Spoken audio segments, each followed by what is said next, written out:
छोड़ के पूरन की के नया पटाई नया साल नौकी के साथे मनाई। छोड़ के पूरन की के नया पटाई नया साल नौकी के साथे मनाई। मिस भइल बीस सुना मिस भइल बीस सुना 21 में कमाल होगा नया नया साल होगा नया नया माल होगा नया नया साल होगा नया नया माल होगा।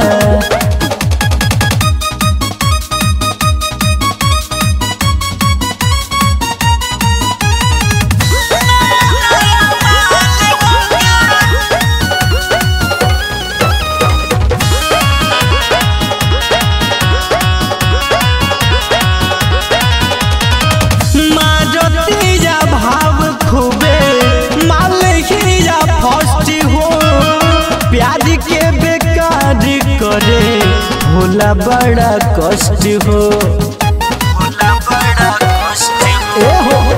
मारतिया भाव खूबे मालिया फर्स्ट हो।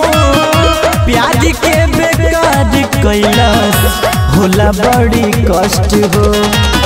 दोसर फसाइब भले दोसर फसाइब भले कौनो ना बवाल होगा नया नया साल होगा नया नया माल होगा नया नया साल होगा नया नया माल होगा।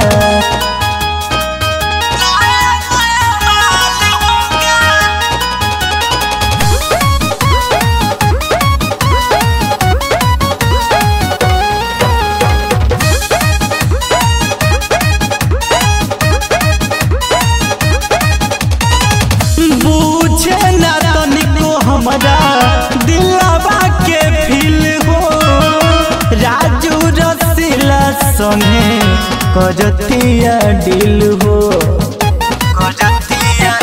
बर्बाद कर बुझे ना तनिको हमारा दिलवा के फील हो राजू रसीला साथे करतिया दिल हो।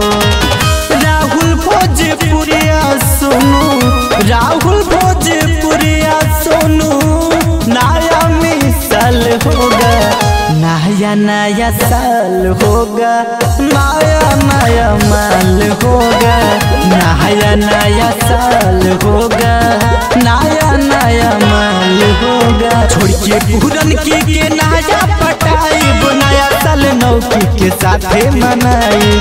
मिस भइल बीस सुना मिस भइल बीस सुना 21 में कमाल होगा नया नया साल होगा नया नया माल होगा नया नया साल होगा नया नया माल होगा।